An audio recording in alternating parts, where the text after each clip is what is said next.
Success ഫയലിലേക്ക് സ്വാഗതം. നമ്മൾ ഇന്നത്തെ ക്ലാസ്സിൽ നോക്കാൻ പോകുന്നത് PSC ബുള്ളറ്റിൻ സ്പെഷ്യലായിട്ട് തന്നിരിക്കുന്ന പുതിയ ചോദ്യങ്ങളാണ്. അപ്പം അടുത്ത പരീക്ഷകൾക്ക് തയ്യാറെടുക്കുന്നവർ തീർച്ചയായിട്ടും ഈ മുഴുവൻ ക്വസ്റ്റ്യൻസും പഠിച്ചിരിക്കുവാനായിട്ട് ശ്രദ്ധിക്കുക. നമുക്ക് സ്റ്റാർട്ട് ചെയ്യാം. ആദ്യത്തെ ചോദ്യം: രോഗകാരികളായ സൂക്ഷ്മജീവികളുടെ മരുന്നുകളോടുള്ള അതിജീവന ശേഷിക്കെതിരെ പോരാടാൻ ലക്ഷ്യം വെച്ച് കേരളത്തിൽ നടപ്പിലാക്കിയ കർമ്മ പദ്ധതി ഏതാണ്? ഉത്തരം കാർസാപ്പ് ആണ്. Kerala antimicrobial resistance strategic action plan എന്നതിൻ്റെ അബ്രിവിയേഷനാണ് കാർസാപ്പ് എന്നത്. എന്താണ് ചോദ്യം? രോഗകാരികളായ സൂക്ഷ്മജീവികളുടെ മരുന്നുകളോടുള്ള അതിജീവന ശേഷിക്കെതിരെ പോരാടാൻ ലക്ഷ്യം വെച്ച് കേരളത്തിൽ നടപ്പിലാക്കിയ കർമ്മ പദ്ധതിയുടെ പേരാണ് കാർസാപ്പ് എന്നത്. കാർസാപ്പ് എന്നത് Kerala antimicrobial resistance strategic action plan എന്നതാണ്. അടുത്ത ചോദ്യം: വിറ്റാമിൻ അസ്ഥികളുടെ ആരോഗ്യത്തിന് ആവശ്യമായ വിറ്റാമിൻ. അസ്ഥികളുടെ ആരോഗ്യത്തിന് ആവശ്യമായ വിറ്റാമിൻ ഏതാണ്? അസ്ഥി. ഉത്തരം ഓപ്ഷൻ സി ആണ്, വിറ്റാമിൻ ഡി ആണ്. വിറ്റാമിൻ ഡി ആണ് അസ്ഥികളുടെ ആരോഗ്യത്തിന് ആവശ്യമായ vitamin. Vitamin D. Vitamin D ആണ് സൺഷൈൻ വിറ്റമിൻ എന്നറിയപ്പെടുന്നു. അതുപോലെ സ്റ്റിറോയിഡ് വിറ്റാമിൻ എന്നൊക്കെ അറിയപ്പെടുന്നത് വിറ്റാമിൻ ഡി ആണ്. അടുത്ത ചോദ്യം: ജൈവ വൈവിധ്യം എന്ന പദം ആദ്യമായിട്ട് ഉപയോഗിച്ചത് ആരാണ്? ജൈവ വൈവിധ്യം എന്ന പദം ആദ്യമായിട്ട് ഉപയോഗിച്ചത് ആരാണ്? Walter G Rosan. Walter G Rosan. ജൈവ വൈവിധ്യം എന്ന പദം ആദ്യമായിട്ട് ഉപയോഗിച്ചത് വാൾട്ടർ ജി റോസൻ ആണ്. അടുത്ത ചോദ്യം: ഏത് രോഗം തിരിച്ചറിയുന്ന ടെസ്റ്റാണ് വൈഡൽ ടെസ്റ്റ്? വൈഡൽ ടെസ്റ്റ് ഏത് രോഗം തിരിച്ചറിയുന്നതിന് വേണ്ടിയിട്ടുള്ള ടെസ്റ്റാണ് വൈഡൽ ടെസ്റ്റ്? ടൈഫോയിഡ് തിരിച്ചറിയുന്നതിന് വേണ്ടിയിട്ടുള്ള ടെസ്റ്റാണ് വൈഡൽ ടെസ്റ്റ്. ടെസ്റ്റിൻ്റെ പേര് വൈഡൽ ടെസ്റ്റ്. ഏത് രോഗം തിരിച്ചറിയുന്നതിന് വേണ്ടിയിട്ടാണ്? ടൈഫോയിഡ്. അടുത്ത ചോദ്യം: ശരിയായ പ്രസ്താവനകൾ ഏതെല്ലാം? ശരിയായത് ഏതെല്ലാം എന്നാണ് ചോദിച്ചിരിക്കുന്നത്. പ്രസ്താവനകൾ 3 പ്രസ്താവനകളാണ് തന്നിരിക്കുന്നത്. ശുദ്ധരക്തം വഹിക്കുന്ന ഏക സിരയാണ് ശ്വാസകോശ സിര. ഹൃദയത്തിലേക്ക് രക്തം എത്തിക്കുന്ന രക്തക്കുഴലുകളാണ് ധമനികൾ. കുറഞ്ഞ വേഗത്തിലും മർദ്ദത്തിലും സിരയിലൂടെ രക്തം ഒഴുകുന്നു. ഈ 3 പ്രസ്താവനകളിൽ ശരിയായത് ഏത് എന്നാണ് ചോദിച്ചിരിക്കുന്നത്. ഉത്തരം ഓപ്ഷൻ ഡി ആണ്. ഡി. 1, 3 എന്നിവ ശരിയാണ്.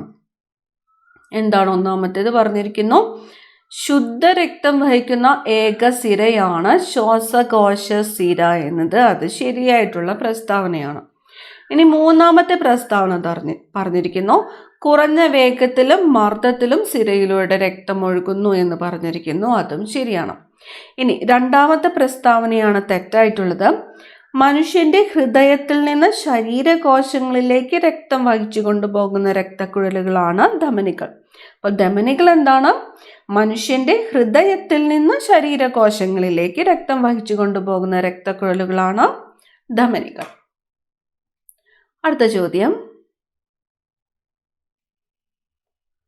വായു അറകൾ ചുരുങ്ങുവാനും വികസിക്കുവാനും സഹായിക്കുന്ന ആൽവിയോളസിലെ പദാർത്ഥങ്ങൾ. വായു അറകൾ ചുരുങ്ങുവാനും വികസിക്കുവാനും സഹായിക്കുന്ന ആൽവിയോളസിലെ പദാർത്ഥങ്ങളാണ് ഓപ്ഷൻ സി സർഫെക്റ്റന്റുകൾ. സർഫെക്റ്റന്റുകൾ. വായു അറകൾ ചുരുങ്ങുവാനും വികസിക്കുവാനും സഹായിക്കുന്ന ആൽവിയോളസിലെ പദാർത്ഥങ്ങൾ അറിയപ്പെടുന്നത് സർഫെക്റ്റന്റുകൾ എന്നാണ്. ജീനുകളെ കൂട്ടിച്ചേർക്കുവാൻ ഉപയോഗിക്കുന്ന ജനിതക പശ എന്ന് അറിയപ്പെടുന്നത്. ജീനുകളെ കൂട്ടിച്ചേർക്കുവാൻ ഉപയോഗിക്കുന്ന ജനിതക പശ എന്നറിയപ്പെടുന്നത് എന്താണ്? ലിഗേസ് ആണ്. ലിഗേസ്. ലിഗേസ് ആണ് ജീനുകളെ കൂട്ടിച്ചേർക്കുവാൻ ഉപയോഗിക്കുന്ന ജനിതക പശ എന്ന് അറിയപ്പെടുന്നത്. ലിഗേസ്.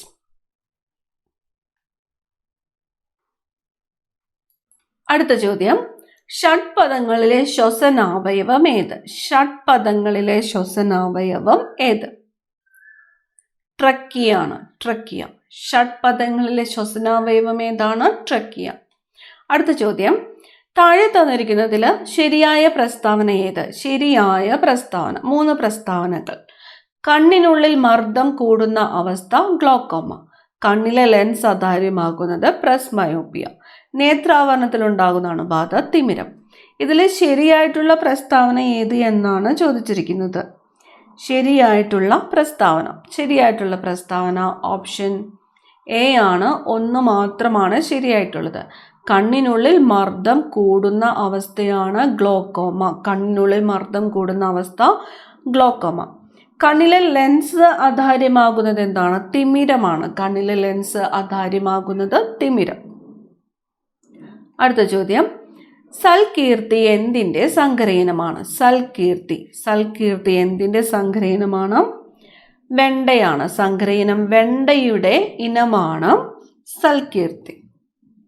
അടുത്ത ചോദ്യം, താഴെ തന്നിരിക്കുന്നവയിൽ ഗ്ലൈക്കോളിസിസുമായി ബന്ധപ്പെട്ട തെറ്റായ പ്രസ്താവന.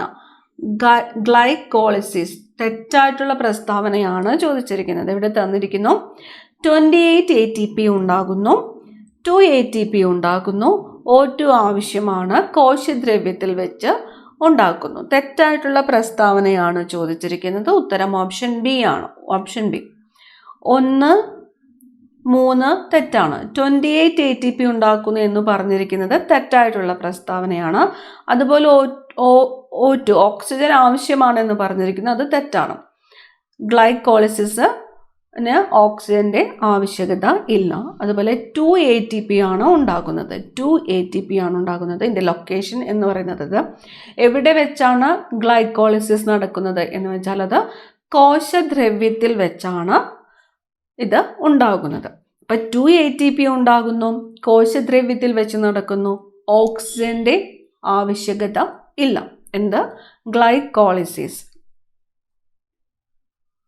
ഗ്ലൈക്കോളിസിസ് എന്താണ്? ഗ്ലൂക്കോസിനെ വിഘടിപ്പിച്ച് ഊർജം ഉൽപ്പാദിപ്പിക്കുന്ന പ്രക്രിയയാണ് ഗ്ലൈക്കോളിസിസ് എന്നത്. അടുത്ത ചോദ്യം, ജീവിതശൈലി രോഗനിയന്ത്രണത്തിനായി സംസ്ഥാനത്തെ സ്കൂളുകളിൽ നടപ്പാക്കുന്ന ബോധവൽക്കരണ പദ്ധതി എന്തിനെതിരെയായിട്ടാണ്? ജീവിതശൈലി രോഗനിയന്ത്രണത്തിനായിട്ട് സംസ്ഥാനങ്ങളിലെ സ്കൂളുകളിൽ നടപ്പാക്കുന്ന ബോധവൽക്കരണ പദ്ധതിയാണ് ലീപ്. പദ്ധതിയുടെ പേര് ലീപ്. അടുത്ത ചോദ്യം, DNA തന്മാത്രാ ശ്രേണികൾ താരതമ്യപ്പെടുത്തി ജീവികളെ വർഗീകരിക്കുന്ന സാങ്കേതിക വിദ്യ. DNA തന്മാത്രാ ശ്രേണികൾ താരതമ്യപ്പെടുത്തി ജീവികളെ വർഗീകരിക്കുന്ന സാങ്കേതിക വിദ്യ എന്താണ്? DNA ബാർകോഡിംഗ് ആണ്. DNA barcoding. ജീവികളിലെ DNA തന്മാത്രാ ശ്രേണികൾ താരതമ്യപ്പെടുത്തി ജീവികളെ വർഗീകരിക്കുന്ന സാങ്കേതിക വിദ്യയാണ് DNA ബാർകോഡിംഗ്. താഴെ തന്നിരിക്കുന്നവയിൽ ആർക്കിയ ബാക്ടീരിയയുമായി ബന്ധപ്പെട്ട ശരിയായ പ്രസ്താവനകൾ ഏതെല്ലാം? ആർക്കിയ ബാക്ടീരിയകളുമായിട്ട് ബന്ധപ്പെട്ട ശരിയായിട്ടുള്ള പ്രസ്താവനകൾ. ഉത്തരം തന്നിരിക്കുന്നത് ഓപ്ഷൻ ബി ആണ്. 1, 3, 4 ശരി. 1, 3, 4 ശരി. ഇവ പ്രോകാരിയോട്ടുകളാണ്. ചൂട്, നീരുറവ, ലവണം കൂടുതലുള്ള പ്രദേശങ്ങൾ എന്നിവിടങ്ങളിൽ കാണപ്പെടുന്നു. കോശഭിത്തിയിൽ ഗ്ലൈക്കോജൻ കാണപ്പെടുന്നില്ല. കോശഭിത്തിയിൽ പെപ്റ്റിഡോഗ്ലൈക്കോജൻ കാണപ്പെടുന്നില്ല. ആർക്കിയ ബാക്ടീരിയയുമായിട്ട് ബന്ധപ്പെട്ട ശരിയായിട്ടുള്ള പ്രസ്താവന. ഇവ പ്രോകാരിയോട്ടുകളാണ്. ചൂട്, നീരുറവ, ലവണം കൂടുതലുള്ള പ്രദേശങ്ങളിൽ കാണപ്പെടുന്നു. കോശഭിത്തിയിൽ പെപ്റ്റിഡോഗ്ലൈക്കോജൻ കാണപ്പെടുന്നില്ല. അടുത്ത ചോദ്യം, ചുവടെ കൊടുത്തിട്ടുള്ള മാധ്യമങ്ങളിൽ പ്രകാശവേഗത കൂടിയത് ഏത്? ശൂന്യതയിലാണ് പ്രകാശവേഗത കൂടുതൽ. ശൂന്യത. ഒരു സമതല ദർപ്പണം രൂപീകരിക്കുന്ന പ്രതിബിംബം സംബന്ധിച്ച് ശരിയായ പ്രസ്താവന ഏത്? ഒരു സമതല ദർപ്പണം രൂപീകരിക്കുന്ന പ്രതിബിംബം സംബന്ധിച്ച് ശരിയായിട്ടുള്ള പ്രസ്താവന എന്ന് പറയുന്നത് മിഥ്യയും നിവർന്നതുമായിരിക്കും. ദർപ്പണം മിഥ്യയും നിവർന്നതുമായിരിക്കും. ഒരു വസ്തു സമവർത്തുള യൂണിഫോം സർക്കുലർ ചലനത്തിലായിരിക്കുമ്പോൾ സ്ഥിരമായി നിലകൊള്ളുന്നത് എന്താണ്? അതിൻ്റെ വേഗതയാണ്. ഒരു വസ്തു സമവർത്തുള ചലനത്തിലായിരിക്കുമ്പോൾ സ്ഥിരമായി നിലകൊള്ളുന്നത് വേഗത. ചുവടെ കൊടുത്തിട്ടുള്ളവയിൽ ഊർജത്തിന്റെ യൂണിറ്റ് അല്ലാത്തത് ഏത്? ഊർജത്തിന്റെ യൂണിറ്റ് അല്ലാത്തതാണ് ചോദിച്ചിരിക്കുന്നത്. ഇവിടെ തന്നിരിക്കുന്നു joule, calorie, kilowatt hour, watt. ഇതിൽ ഊർജത്തിന്റെ യൂണിറ്റ് അല്ലാത്തത് ഏതാണ്? ഓപ്ഷൻ ഡി ആണ്. വാട്ടാണ് ഊർജത്തിന്റെ യൂണിറ്റ് അല്ലാത്തത്. പവറിന്റെ യൂണിറ്റ് ആണ് വാട്ട്. പവറിന്റെ യൂണിറ്റ് വാട്ട്. അടുത്തത്, ഒരു ചാലകത്തിന്റെ പ്രതിരോധത്തെ സ്വാധീനിക്കുന്നത്, ഒരു ചാലകത്തിന്റെ പ്രതിരോധത്തെ അല്ലെങ്കിൽ അതിന്റെ റെസിസ്റ്റൻസിനെ സ്വാധീനിക്കുന്നത് എന്താണെന്നാണ് ചോദിച്ചിരിക്കുന്നത്. ഇവിടെ തന്നിരിക്കുന്നു നീളം, ചാലക സ്വഭാവം, ഛേദ തല പരപ്പളവ്, ഇവ എല്ലാം. ഇതിന് ഒരു ചാലകത്തിന്റെ പ്രതിരോധത്തെ അല്ലെങ്കിൽ അതിന്റെ റെസിസ്റ്റൻസിനെ സ്വാധീനിക്കുന്നത് എന്ന് പറയുന്നത് ഓപ്ഷൻ ഡി ആണ്. ഇവ എല്ലാം. നീളം സ്വാധീനിക്കുന്നു, ചാലക സ്വഭാവം സ്വാധീനിക്കുന്നു, ഛേദ തല പരപ്പളവ് സ്വാധീനിക്കുന്നു. ഒരു ട്രാൻസ്ഫോമറിന്റെ പ്രവർത്തന തത്വം. ഒരു ട്രാൻസ്ഫോമറിന്റെ പ്രവർത്തന തത്വം. ഇവിടെ തന്നിരിക്കുന്നു വൈദ്യുത വിശ്ലേഷണം, വൈദ്യുത കാന്തിക പ്രേരണം, ഫോട്ടോ ഇലക്ട്രിക് പ്രഭാവം, ഫോട്ടോ വോൾട്ടായിക് പ്രഭാവം. ഒരു ട്രാൻസ്ഫോമറിന്റെ പ്രവർത്തന തത്വം എന്ന് പറയുന്നത് ഓപ്ഷൻ ബി ആണ്. വൈദ്യുത കാന്തിക പ്രേരണം, ഇലക്ട്രോ മാഗ്നറ്റിക് ഇൻഡക്ഷൻ. ഒരു ട്രാൻസ്ഫോമറിന്റെ പ്രവർത്തന തത്വം എന്ന് പറയുന്നത് വൈദ്യുത കാന്തിക പ്രേരണം അല്ലെങ്കിൽ ഇലക്ട്രോ മാഗ്നറ്റിക് ഇൻഡക്ഷൻ ആണ്. അടുത്തത്, ശബ്ദത്തിന് സഞ്ചരിക്കാൻ കഴിയാത്ത മാധ്യമം. ശബ്ദത്തിന് സഞ്ചരിക്കാൻ കഴിയാത്ത മാധ്യമം. ഇവിടെ തന്നിരിക്കുന്നു ജലം, വായു, സ്റ്റീൽ, ശൂന്യത. ഇതില് ശബ്ദത്തിന് സഞ്ചരിക്കാൻ കഴിയാത്തത് ഏതിലാണ്? ശൂന്യതയിലാണ് ശബ്ദത്തിന് സഞ്ചരിക്കുവാൻ കഴിയാത്തത്. മർദ്ദത്തിന്റെ യൂണിറ്റ്. മർദ്ദത്തിന്റെ യൂണിറ്റ് പാസ്കൽ. ഫോട്ടോ ഇലക്ട്രിക് പ്രഭാവവുമായി ചേർത്ത് വെക്കാവുന്ന പ്രകാശത്തിന്റെ പ്രത്യേകത. ഫോട്ടോ ഇലക്ട്രിക് പ്രഭാവവുമായിട്ട് ചേർത്ത് വെക്കാവുന്ന പ്രകാശത്തിന്റെ പ്രത്യേകത. ഇവിടെ തന്നിരിക്കുന്നു പ്രകാശം തരംഗമായി മാത്രം പ്രവർത്തിക്കുന്നു. പ്രകാശത്തെ പ്രിസം ഉപയോഗിച്ച് അപവർത്തനം ചെയ്യാം. പ്രകാശം ഫോട്ടോണുകൾ എന്ന കണങ്ങളാൽ നിർമ്മിതമാണ്. പ്രകാശം പ്രതിപതിക്കുന്നു. നമ്മളോട് ചോദിച്ചിരിക്കുന്നത് എന്താണ്? ഫോട്ടോ ഇലക്ട്രിക് പ്രഭാവവുമായിട്ട് ചേർത്ത് വെക്കാവുന്ന പ്രകാശത്തിന്റെ പ്രത്യേകത ഏത് എന്നാണ്. ഓപ്ഷൻ സി ആണ്. പ്രകാശം ഫോട്ടോണുകൾ എന്ന കണങ്ങളാൽ നിർമ്മിതമാണ്. ഒരു പെൻഡുലം ഒരു ദോലനം പൂർത്തിയാക്കുവാൻ എടുക്കുന്ന സമയം. ഒരു പെൻഡുലം ഒരു ദോലനം അല്ലെങ്കിൽ ഓസിലേഷൻ പൂർത്തിയാക്കുവാൻ എടുക്കുന്ന സമയമാണ് ഓപ്ഷൻ സി ടൈം പീരിയഡ്. ശൂന്യതയിൽ എല്ലാ വൈദ്യുത കാന്തിക തരംഗങ്ങളും സഞ്ചരിക്കുന്നത് പ്രകാശവേഗതയിലാണ്. ശൂന്യതയിൽ എവിടെയാണ്? ശൂന്യതയിൽ എല്ലാ വൈദ്യുത കാന്തിക തരംഗങ്ങളും സഞ്ചരിക്കുന്നത് പ്രകാശവേഗതയിലാണ്. അടുത്ത ചോദ്യം ചേരുംപടി ചേർക്കാനായിട്ടാണ് തന്നിരിക്കുന്നത്. അപ്പൊ ലെഫ്റ്റ് സൈഡിൽ തന്നിരിക്കുന്നത് ഓം നിയമം, ന്യൂട്ടന്റെ മൂന്നാം ചലന നിയമം, ആർക്കിമിഡീസ് തത്വം, പാസ്കൽ നിയമം, ജഡത്വ നിയമം എന്നിവയാണ്. റൈറ്റ് സൈഡിൽ ആക്ക സംരക്ഷണം, V=IR, പ്ലവക്ഷമ ഫലം, ദ്രവങ്ങളിലെ മർദ്ദം, ന്യൂട്ടന്റെ ഒന്നാം ചലന നിയമം. ഉത്തരം വരുന്നത് ഓപ്ഷൻ എ ആണ്. ഓം നിയമം. B, V=IR. V എന്ന് പറയുന്നത് voltage, I current, R resistance. Ohm നിയമം V=IR. ന്യൂട്ടന്റെ മൂന്നാം ചലന നിയമം ആക്ക സംരക്ഷണം, കൺസർവേഷൻ ഓഫ് മൊമെന്റം ആയിട്ട് റിലേറ്റ് ചെയ്തിരിക്കുന്നു. ശരിയാണ്. ആർക്കിമിഡീസ് തത്വം പ്ലവക്ഷമ ഫലം, പാസ്കൽ നിയമം, ദ്രവങ്ങളിലെ മർദ്ദം, ജഡത്വ നിയമം, ന്യൂട്ടന്റെ ഒന്നാം ചലന നിയമം. അടുത്ത ചോദ്യം, ധവള പ്രകാശം അല്ലെങ്കിൽ വൈറ്റ് ലൈറ്റ് ഘടകവർണ്ണങ്ങളായിട്ട് വേർതിരിയുന്ന പ്രതിഭാസം. ഘടകപ്രകാശം, ധവള പ്രകാശം അല്ലെങ്കിൽ വൈറ്റ് ലൈറ്റ് ഘടകവർണ്ണങ്ങളായിട്ട് വേർതിരിയുന്ന പ്രതിഭാസമാണ് പ്രകീർണനം. പുനഃസ്ഥാപിക്കാൻ കഴിയാത്ത ഊർജ സ്രോതസ് ഏതാണ്? ഇവിടെ തന്നിരിക്കുന്ന സൂര്യപ്രകാശം, പ്രകൃതിവാതകം, കാറ്റിൽ നിന്നുള്ള ഊർജം, തിരമാലയിൽ നിന്നുള്ള ഊർജം. ഇതിൽ പുനഃസ്ഥാപിക്കാൻ കഴിയാത്തത് ഏതാണ്? പ്രകൃതിവാതകമാണ് പുനഃസ്ഥാപിക്കാൻ കഴിയാത്ത ഊർജം. ഒരു വസ്തുവിന്റെ ഗതികോർജം അല്ലെങ്കിൽ കൈനറ്റിക് എനർജി കൂടുന്നത് എപ്പോഴാണ്? പ്രവേഗം കൂടുമ്പോഴാണ് ഒരു വസ്തുവിന്റെ ഗതികോർജം അല്ലെങ്കിൽ കൈനറ്റിക് എനർജി കൂടുന്നത്. അടുത്തത് ജീവകങ്ങളുമായി ബന്ധപ്പെട്ട് താഴെ പറയുന്ന പ്രസ്താവനകളിൽ ശരിയല്ലാത്തത് ഏത്? ശരി അല്ലാത്തതാണ് ചോദിച്ചിരിക്കുന്നത്. ഇവിടെ പറഞ്ഞിരിക്കുന്നു, സസ്യാഹാരത്തിൽ നിന്നും ജീവകം B12 ധാരാളമായിട്ട് ലഭിക്കുന്നു. ജീവകം C ജലത്തിൽ ലയിക്കുന്ന ജീവകത്തിന് ഉദാഹരണമാണ്. ജീവകം K രക്തം കട്ടപിടിക്കുന്നതിന് സഹായിക്കുന്നു. ജീവകം B9 ഗർഭസ്ഥാവസ്ഥയിൽ ഭ്രൂണ വളർച്ചയ്ക്ക് സഹായകമാകുന്നു. ചോദ്യം എന്താണ്? ശരിയല്ലാത്തതാണ് ചോദിച്ചിരിക്കുന്നത്. ഉത്തരം ഓപ്ഷൻ എ ആണ്. ഒന്ന് മാത്രമാണ് ശരിയല്ലാത്തത്. സസ്യാഹാരത്തിൽ നിന്നും ജീവകം B12 ധാരാളമായി ലഭിക്കുന്നു എന്ന് പറഞ്ഞിരിക്കുന്നത് തെറ്റാണ്. ജീവകം B12 മുഖ്യമായിട്ട് ലഭിക്കുന്നത് മീറ്റിൽ നിന്നുമാണ്. അടുത്ത ചോദ്യം, കായിക താരങ്ങളുമായി ബന്ധപ്പെട്ട് ചുവടെ പറയുന്ന പ്രസ്താവനകളിൽ ശരിയായത് ഏത്? ശരിയായതാണ് ചോദിച്ചിരിക്കുന്നത്. ഏഷ്യൻ ഗെയിംസിൽ സ്വർണ്ണ മെഡൽ നേടിയ ആദ്യ മലയാളി വനിതാ താരമാണ് MD വത്സമ്മ. ലോക ബോക്സിംഗ് ചാമ്പ്യൻഷിപ്പ് 6 തവണ നേടിയിട്ടുള്ള ഇന്ത്യൻ വനിതയാണ് മേരി കോം.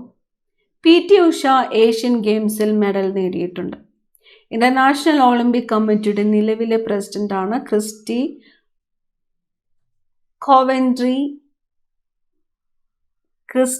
കോവൻട്രി. ഉത്തരം ഓപ്ഷൻ ഡി ആണ്. എല്ലാം ശരിയാണ്. ഏഷ്യൻ ഗെയിംസിൽ സ്വർണ്ണ മെഡൽ നേടിയ ആദ്യ മലയാളി വനിതയാണ് MD വത്സമ്മ.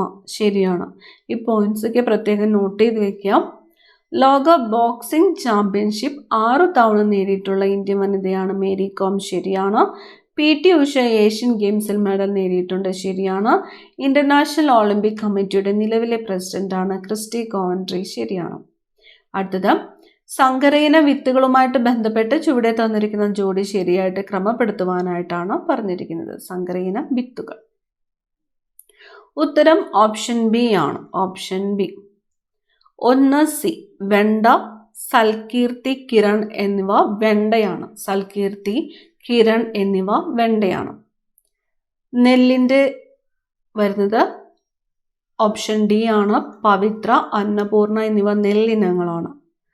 പയറ്, ജ്യോതിക, ഭാഗ്യലക്ഷ്മി. മുളക്, ഉജ്ജ്വല, ജ്വാലാമുഖി എന്നിവ. ഇത് പ്രത്യേകം നോട്ട് ചെയ്യുക.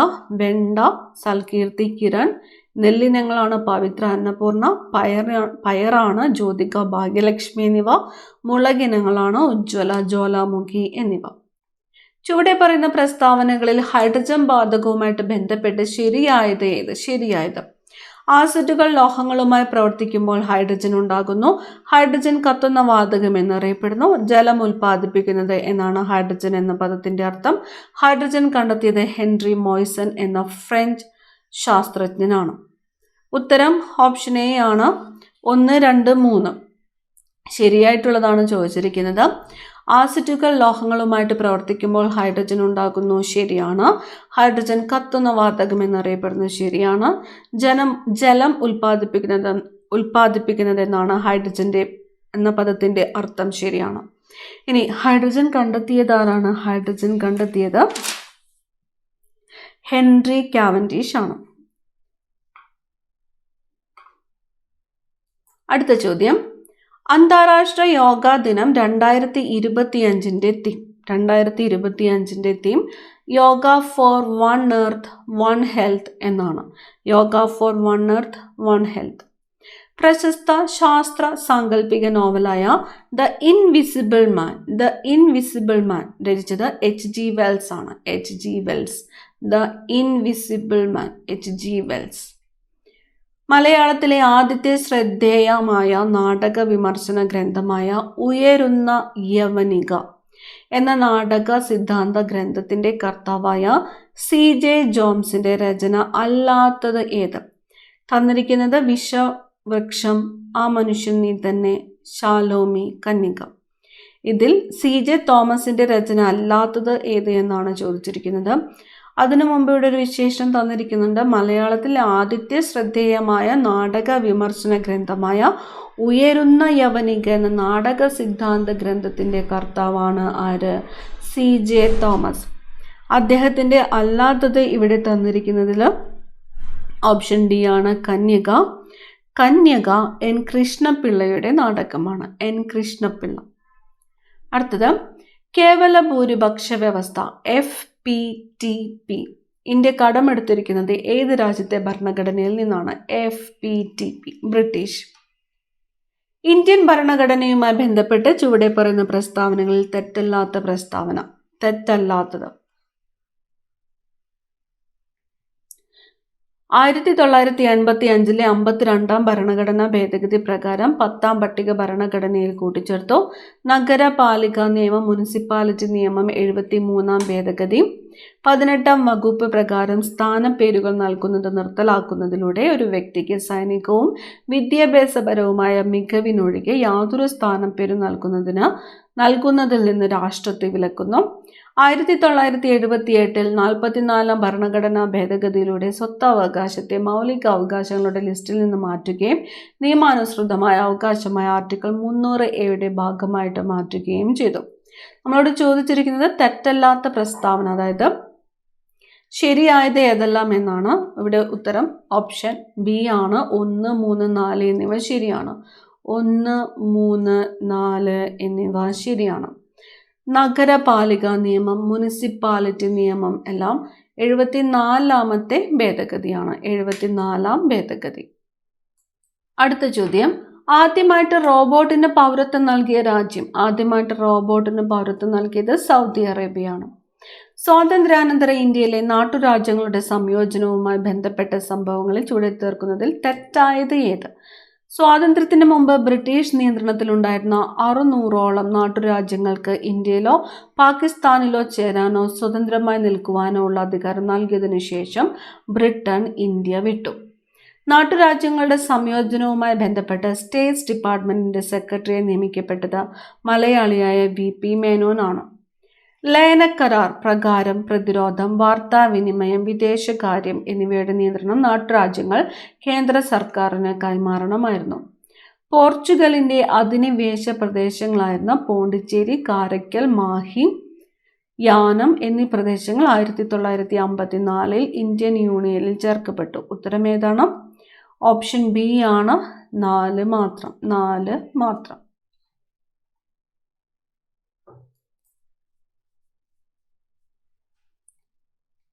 അടുത്ത ചോദ്യം, തെലുങ്ക് സംസാരിക്കുന്നവർക്കായി ആന്ധ്ര സംസ്ഥാനം രൂപീകരിക്കുക എന്ന ആവശ്യവുമായി 58 ദിവസത്തെ നിരാഹാര സമരത്തെ തുടർന്ന് മരണമടഞ്ഞ സ്വാതന്ത്ര്യ സമര സേനാനി പോറ്റി ശ്രീരാമലു ആണ്. കേരളത്തിലെ ഭൂഖണ്ഡങ്ങളിലുണ്ടായ മാറ്റം സംബന്ധിച്ച ചില പ്രസ്താവനകൾ ചുവടെ ചേർക്കുന്നു. ശരിയായത് ഏത്?